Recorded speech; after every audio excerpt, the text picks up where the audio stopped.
UFO, the U in UFO, of course, simply means unidentified. It does not necessarily mean visitors from outer space. But it must be unidentified not just to the person who is puzzled by it, but it must remain unidentified after considerable study. Then and only then is it a UFO.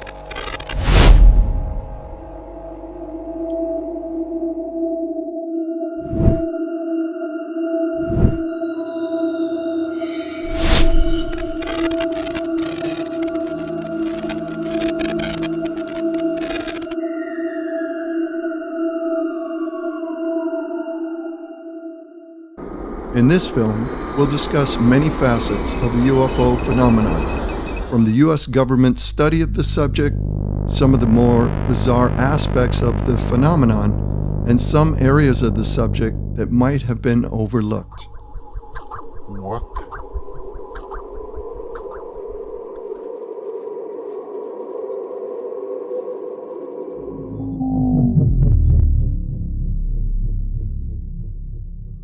In 1954, then U.S. President Dwight D. Eisenhower traveled to Palm Springs.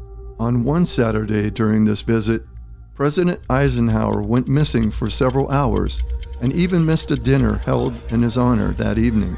The official story was that the president visited a dentist to fix a cracked tooth. Eisenhower was not seen until the following morning. A rumor surfaced concerning the president's mysterious disappearance. The rumor is that the president was taken to nearby Edwards Air Force Base, where he supposedly met with an alien being, and at some point in time, an agreement was made between the U.S. and the extraterrestrials.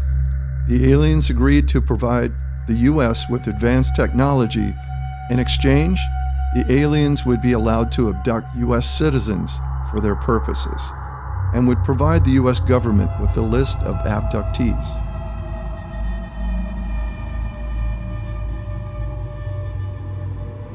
What?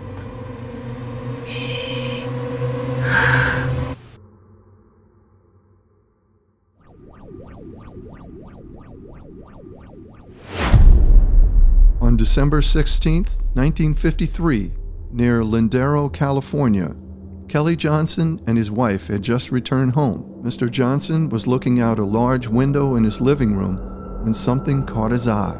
A large dark object appeared to be hovering in the sky. At first, he thought it was a lenticular cloud. Johnson asked his wife to get his binoculars, then went outside to view the object, all the while keeping it in sight. Focusing the binoculars, he could see what looked like a large structured object which seemed to be moving slowly against the wind. Johnson watched the object until it increased its speed and disappeared in the distance towards the coast. This would have been an interesting sighting in itself, but the observation was more than credible due to the fact that Kelly Johnson wasn't an untrained observer. In fact, Johnson was the director of Lockheed Martin's Skunk Works, which is the top secret division of Lockheed Martin, and develops advanced military fighter aircraft and U.S. spy planes for the CIA.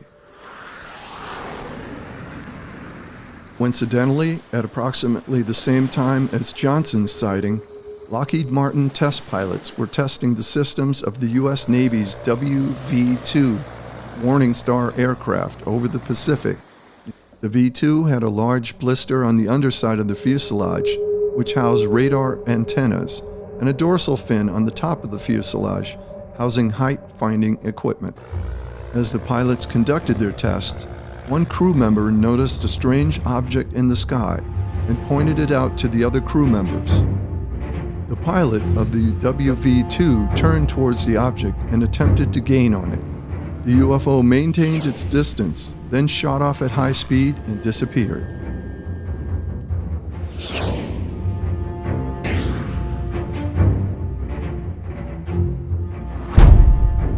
The following day, Johnson had a meeting with the WV-2 test team. During the meeting, Johnson told the team that he had observed a strange object in the sky the evening before. Then the pilots reported to Johnson that they had seen the same object. Johnson had all the men write a report of what they had observed. Then Johnson combined all of these reports, along with his own, into an official report, which included drawings of what Johnson had observed. Some have speculated that the SR-71 Blackbird shape was inspired by the shape of Johnson's drawings of the UFO he had seen that day. And more recently, the B-2 bomber's structure is nearly identical to Johnson's drawings.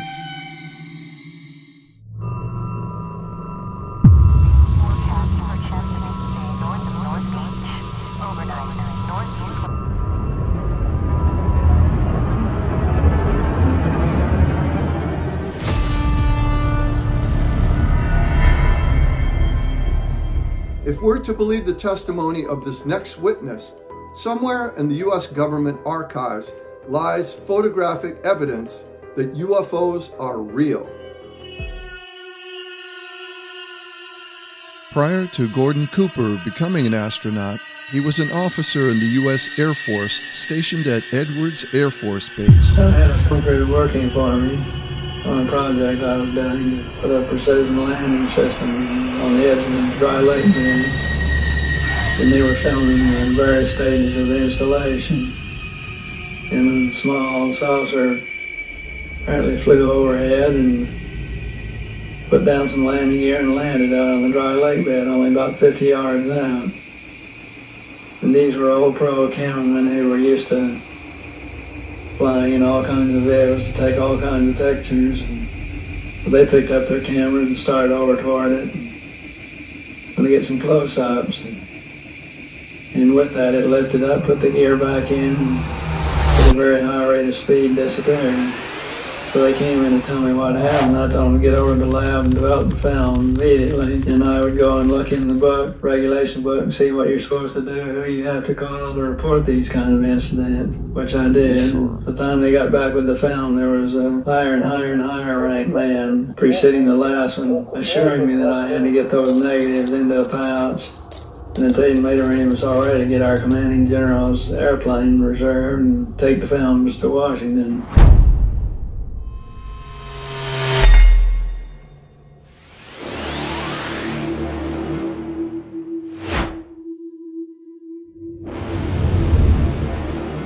What's happening? Where are you taking me?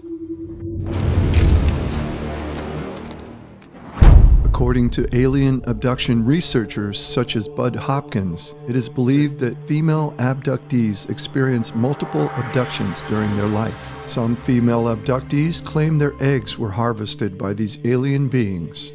It's thought that some process similar to in vitro fertilization is performed. Then the women are abducted again and implanted with the fertilized eggs. Sometime later, they are abducted again and the developed fetus is removed. It's presumed that these fetuses are somehow brought to full gestation by some means, and the entire process results in an alien-human hybrid. At a later date, when the females are abducted, they are shown either hybrid babies or hybrid children, and are somehow asked to show these hybrids affection.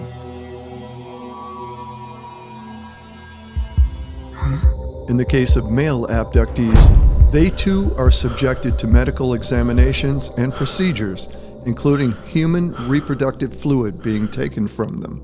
Perhaps a process similar to in vitro fertilization is also used, except with the use of a female extraterrestrial's egg. We can only speculate that either a female extraterrestrial carries the baby to term, or that it's done by some other scientific means. As with female abductees, male abductees have also been shown hybrid children. It's interesting to note that the abduction experience is terrifying for some abductees.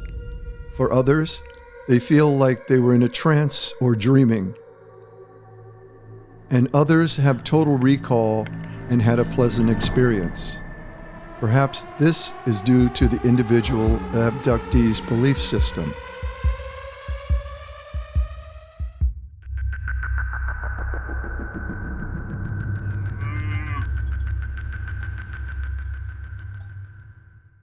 One of the more gruesome and mysterious connections to the UFO phenomenon is that of cattle mutilations. Cattle found dead and the manner of their deaths are a real mystery. 3 different cows on 3 different days found mutilated. Henry County rancher Lynn Mitchell is perplexed. She found one of her 1,500-pound cows dead in the pasture on July 19th. Its tongue sliced out, its heart exposed. It wasn't detached, it was just hanging out there. I looked at first to see her tongue was gone, then immediately noticed the udder had completely been removed. Lynn says this cow's reproductive organs were gone too. Making the death more mysterious, this char mark, still visible today, surrounded the cow. Lynn also says the vet and the deputies could never find bullet wounds or any other ways the cows could have been taken down. Well, tonight authorities north of Houston are investigating the mysterious death of 6 cattle found with their tongues removed but no blood spilled. Authorities in at least 3 counties receiving reports of cattle lying on their sides mutilated. Madison County Sheriff's deputies discovering a 6-year-old longhorn sliced with a clean cut, hide from one side of the cow's mouth missing, the tongue also removed without any blood spilling. In some cases, cows have been found with a white powdery material on them that glows under a black light. Multiple investigations have failed to reveal if these mutilators are cultists, if it's a military experiment, or the work of alien beings.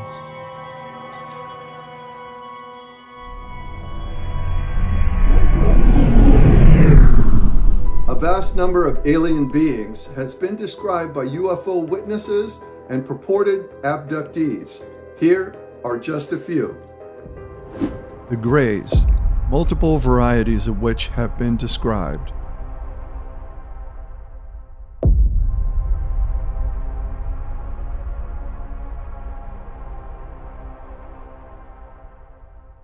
The insectoids.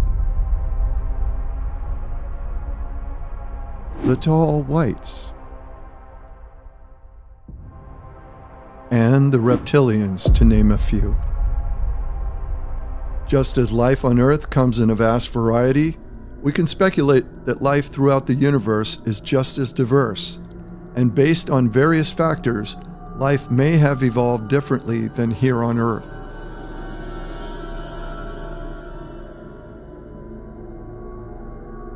Just as our astronauts need protective suits and oxygen tanks in space, some extraterrestrials may need similar means to survive in our atmosphere.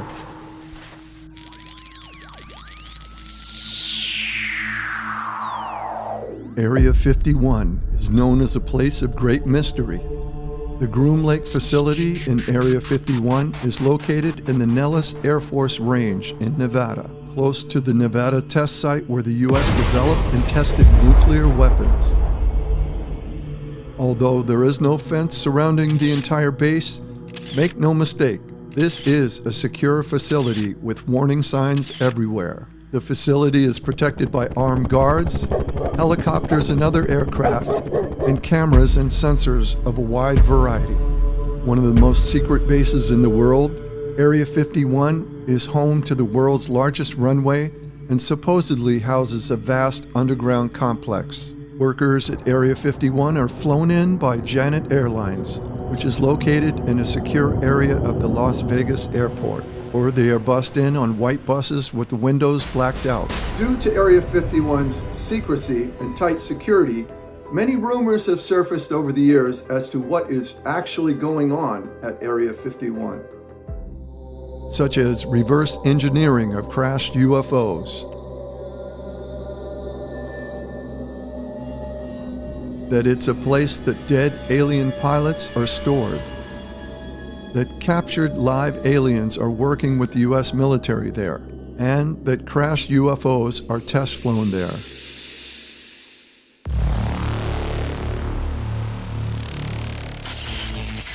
In 1989, government scientist Bob Lazar claimed he worked at Area 51's Groom Lake facility, where he saw numerous crashed UFOs of various sizes and designs.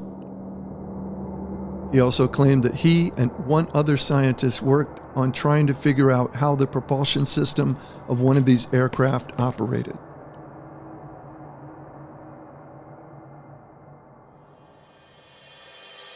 He stated that the craft's interior seemed too small for an adult pilot and that there was a small reactor which was connected to 3 gravity amplifiers, which in turn were connected on lower level to 3 gravity emitters.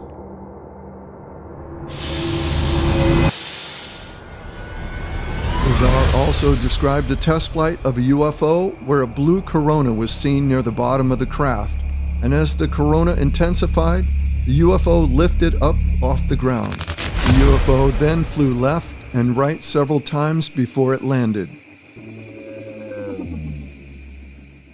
Lazar took several polygraphs over the years. Here are the details of one such test. Terry Tabernetti doesn't use his gleaming polygraph machine anymore. During his many years working in corporate security at major casino properties on the Las Vegas Strip, he tested thousands of employees. Before that, he worked as a police officer in Southern California. He had no idea he and his lie detector might be drawn into one of the most controversial UFO cases of all time, the claims made by former government scientist Bob Lazar. Yeah, I think so. In November 1989, Lazar's name and face were revealed to the public for the first time in a KLAS TV news series. Lazar's claims about working on flying saucers at a hidden facility near Area 51 set off a UFO stampede that continues to this day. The job I had, the involvement with the government cover-up, that sort of thing, the story isn't altered in any way. Lazar agreed to a polygraph test. The first one he did was inconclusive. The examiner thought Lazar was so nervous that it was difficult to get an accurate read on him. Tabernetti was recommended. He questioned Lazar about the central allegations that he had seen a flying disc at a base called S4, that the craft was powered by an antimatter reactor and generated its own gravity. To Tabernetti's surprise, Lazar passed. My personal thoughts, the pre-test interview of 3.5 hours, the test itself, the post-test interview showed absolutely nothing to detour my thought that Bob Lazar was truthful. He described a strange hand scan device he had to use to gain access to his work area. People have disputed this claim, but photos of a similar device have recently surfaced. Lazar also stated that the fuel for the UFO was element 115, which didn't exist at the time. However, in 2004, element 115 on Pentium was discovered.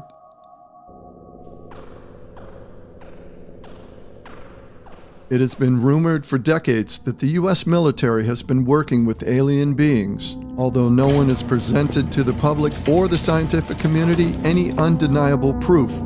The rumor mill concerning the subject continues to churn.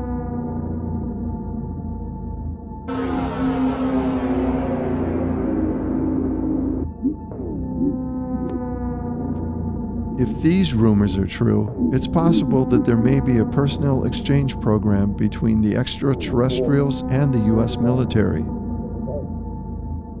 One such rumor is that extraterrestrials have helped the U.S. military develop advanced weaponry, otherworldly advancements in aviation, as well as other scientific advancements. Another rumor is that the U.S. military has been given alien spacecraft and that in some cases been taught by aliens to pilot these crafts.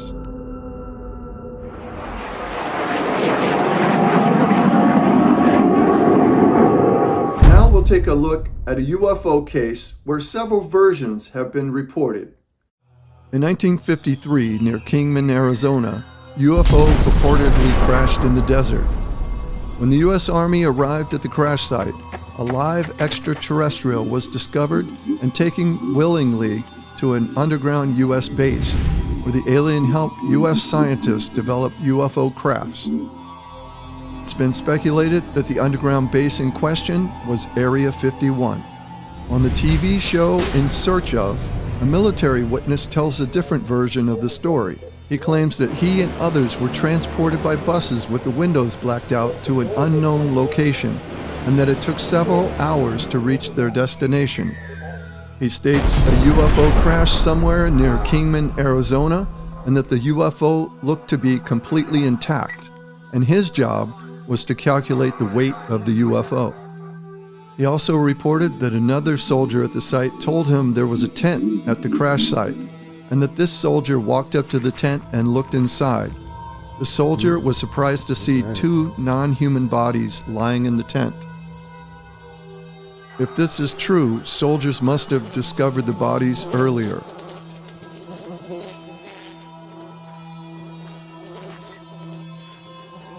Undoubtedly, if true, the UFO and bodies have been taken somewhere for analysis. In another version of the story, a UFO crashed near Kingman, Arizona.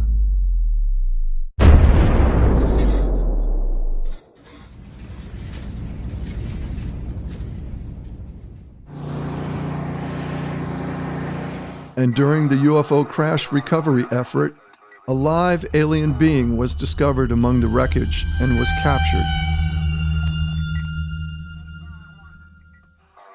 The wreckage was collected and loaded onto trucks along with the captured alien and were taken to an unknown location.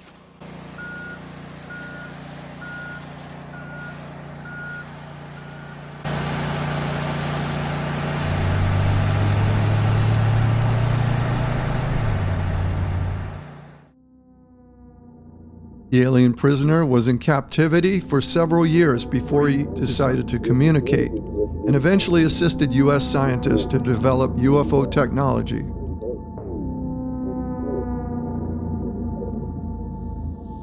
One final version of the story is that aliens landed in Kingman, Arizona, and gave their craft to the U.S. military, presumably due to a prior agreement with the U.S. government.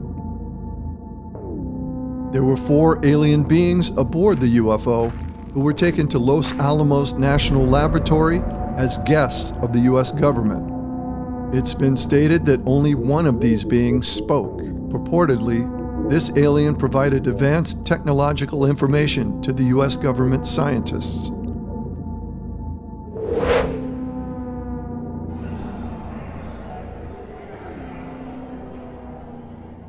Several witnesses have come forward stating that they've worked with an alien being named J-Rod.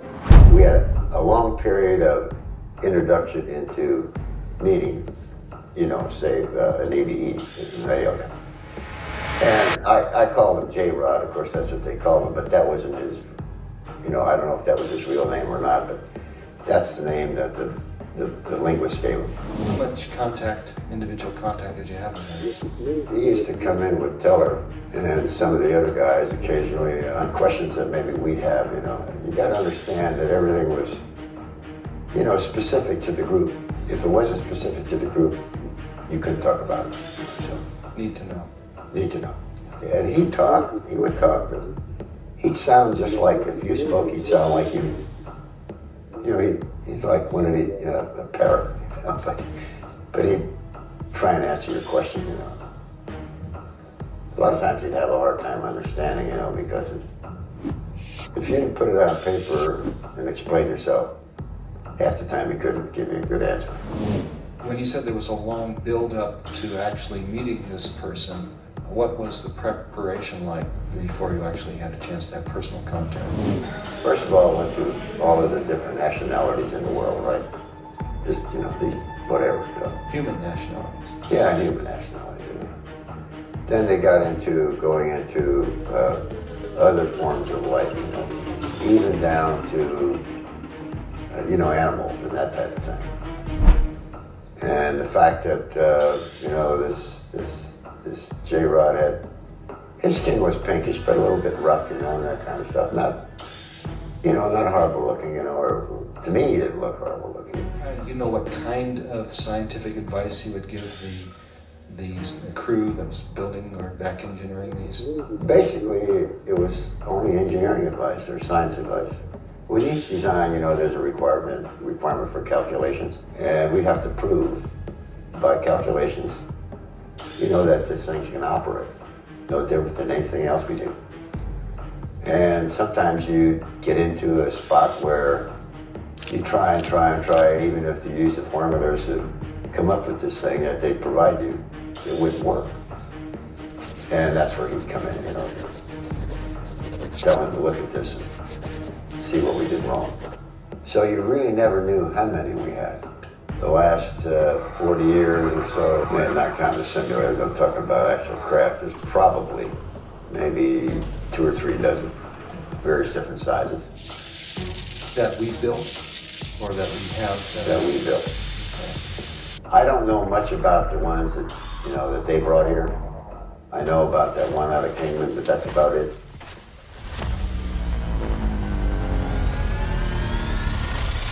I actually came into direct contact with him at the end of 1993, start of 94. During the entirety of my experience around him, he appeared the best that I can describe as off-shifted.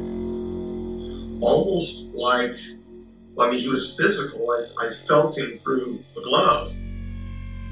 There was matter there with me, but almost like he was a ghost with a body.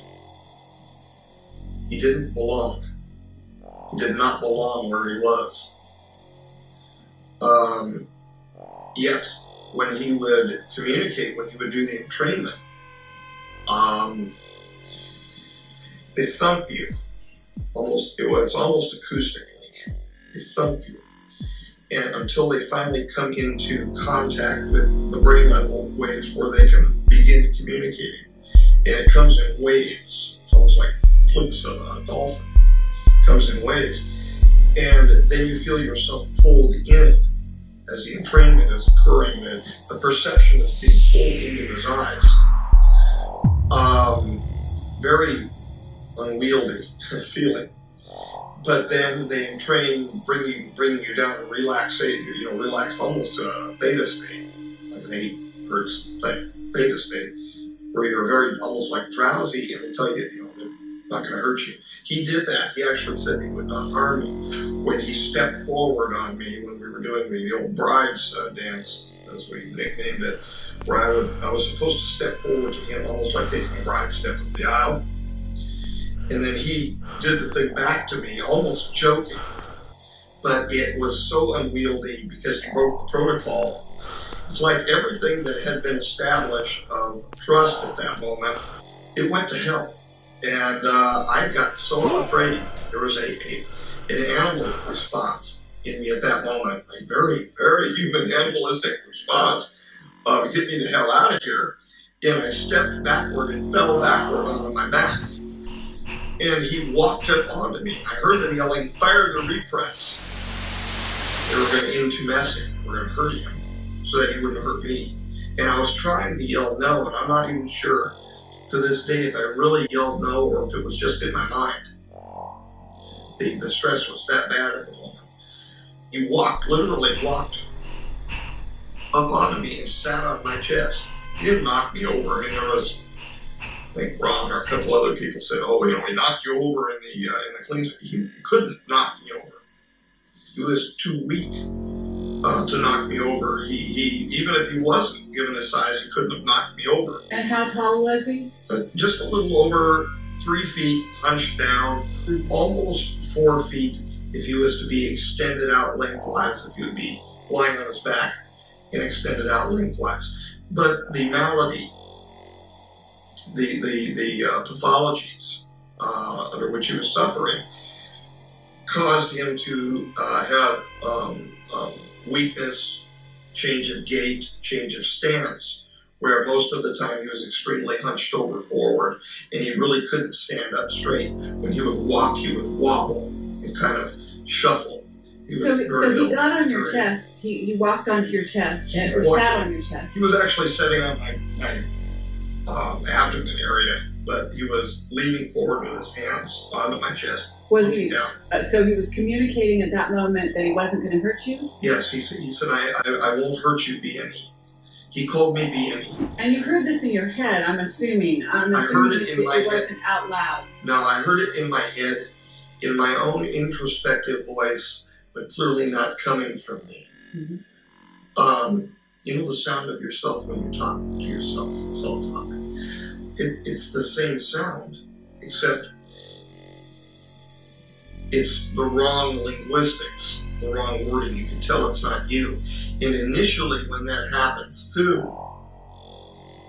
there is from my perspective, initially when it was happening, there was a very panicky feeling. So, but your experience with the J-Rod and the other ones you've met were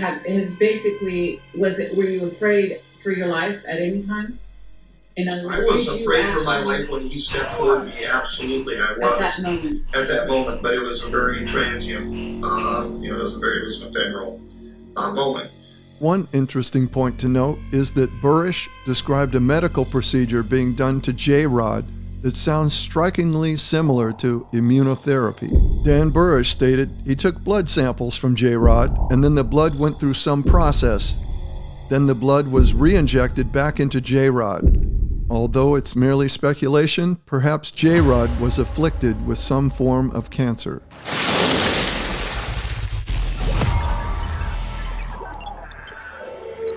In an undisclosed location in the Pacific Ocean, the U.S. Navy was conducting a training exercise when suddenly a UFO is spotted from the aft deck of one of the ships and slowly approaches and circles the ship.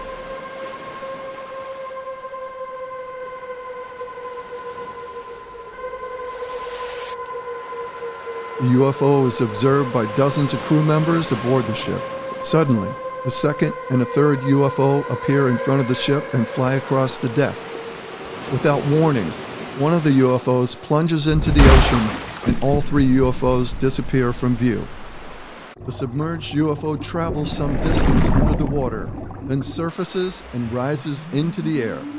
The UFO returns to the area where it was first spotted and now is spotted by a submarine sitting on the surface and splashes down into the ocean again, which is captured on video by sensors on board the submarine. The UFO takes off underwater and the submarine dives to chase it. A total of 3 uncorrelated targets traveling in formation are picked up on sonar. The UFOs break formation, travel in different directions, resurface, and then take off into the sky. Although the incident you just watched was fictional, many of the elements of this incident have been reported by U.S. Navy personnel over the years. Here is actual footage captured by a U.S. submarine of a UFO, now known as a UAP, hovering, then submerging into the ocean. U.S. Customs and Border Protection has captured footage of numerous incidents involving UAP activity above land and water. One such incident occurred on April 25, 2013, over Aguadilla Airport in Puerto Rico. The object at times moved at speeds approaching 120 miles per hour. A team of scientists, engineers, and former military officers spent 1,000 hours evaluating this UAP video and produced a 50-page report on the incident. Here, the UAP crosses the roadway with moving vehicles, which gives some sense of the object's size.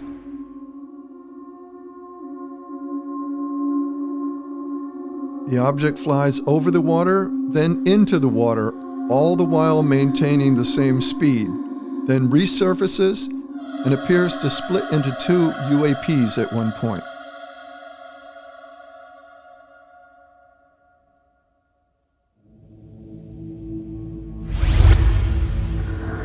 Then both UAPs resubmerge and disappear.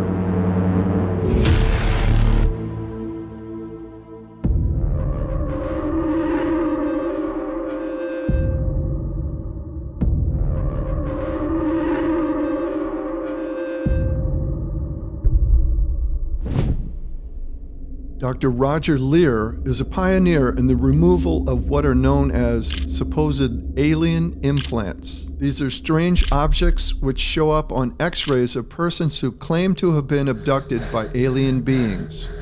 Reported abductees claim to have had terrifying experiences where aliens perform sometimes painful procedures where objects were implanted into various parts of their bodies, oftentimes leaving no scar. It's thought that perhaps the extraterrestrials are implanting tracking devices the way scientists tag and track the movements of wildlife.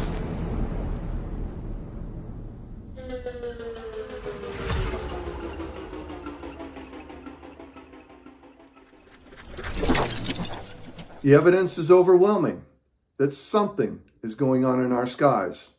We can only speculate as to the purpose of these strange visitations. Perhaps the extraterrestrials come to Earth to harvest natural resources, such as water, to harness natural energy, or to abduct and study humans and our habits. Until these beings make open contact, their agendas will remain unknown.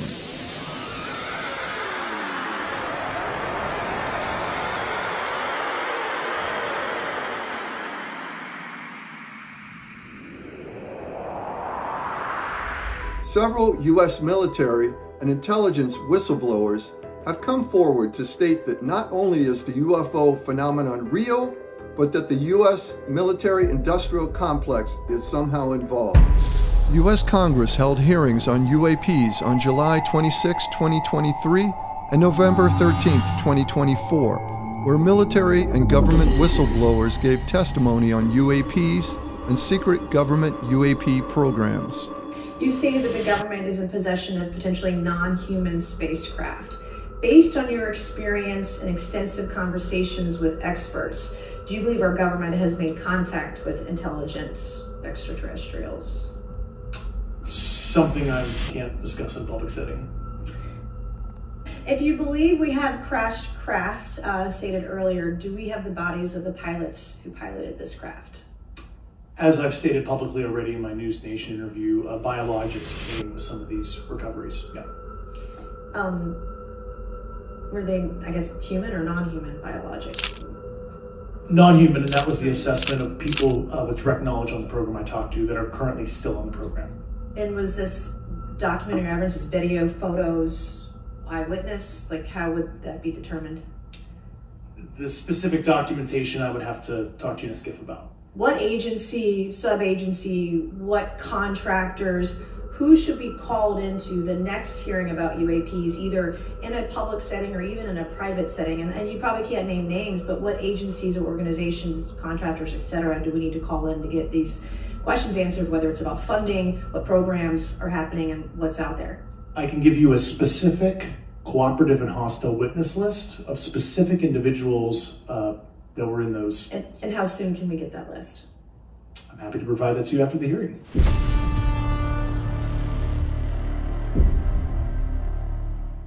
Let me be clear.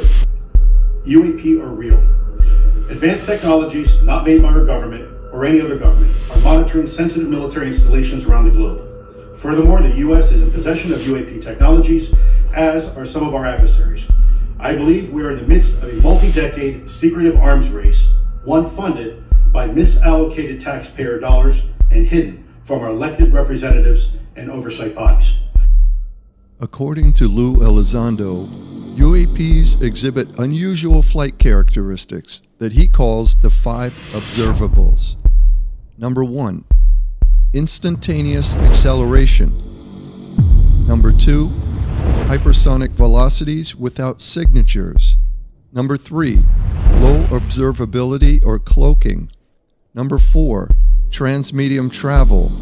Number 5, positive lift or anti-gravity capabilities.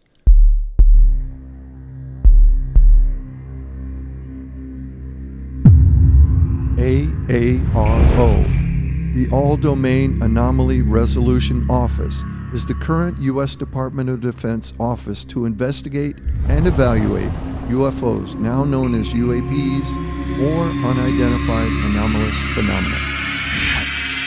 This office was created out of a concern that these phenomena may pose a threat to U.S. military training and operations. If intelligent life does exist elsewhere in the universe, there's an aspect of the UFO/UAP phenomenon that's seldom contemplated. What is life like for extraterrestrials? Do aliens fall in love? Do alien mothers care for their babies the way human mothers do? Do alien children enjoy playing? And do they go to school and have a formal education? Do aliens have pets? Do alien families eat together? Do they use credit or some form of currency? Do alien women enjoy shopping? Do they enjoy a day at the spa? Do they make and enjoy art and music?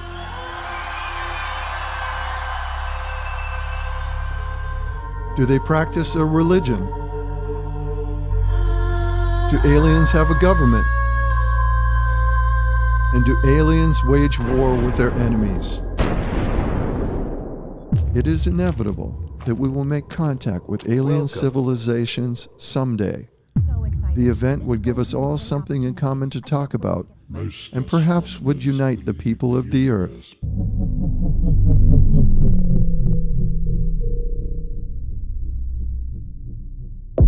Most people say they won't believe in UFOs until one lands on the White House lawn.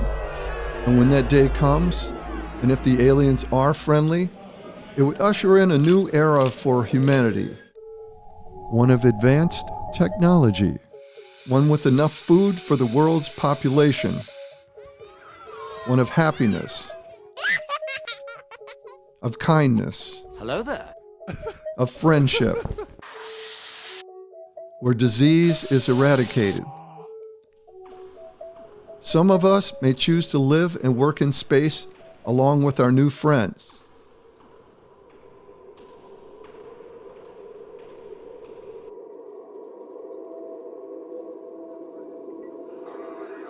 To learn new skills.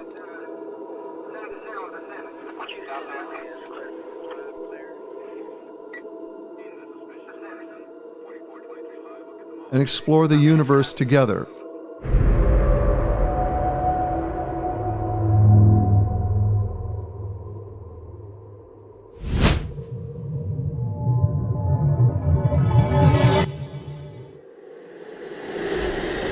If one or more extraterrestrial and/or interdimensional race is visiting our planet, they may have different agendas for their presence here.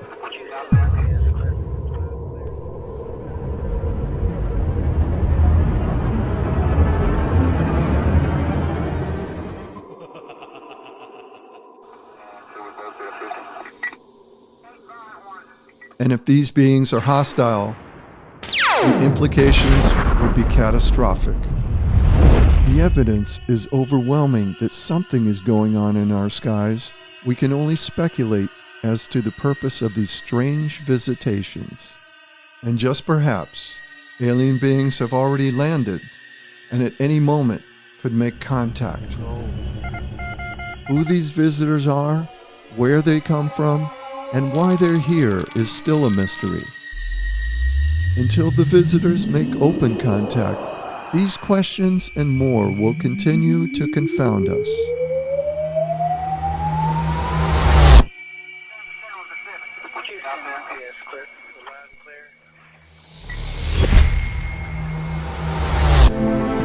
So keep your eyes to the skies.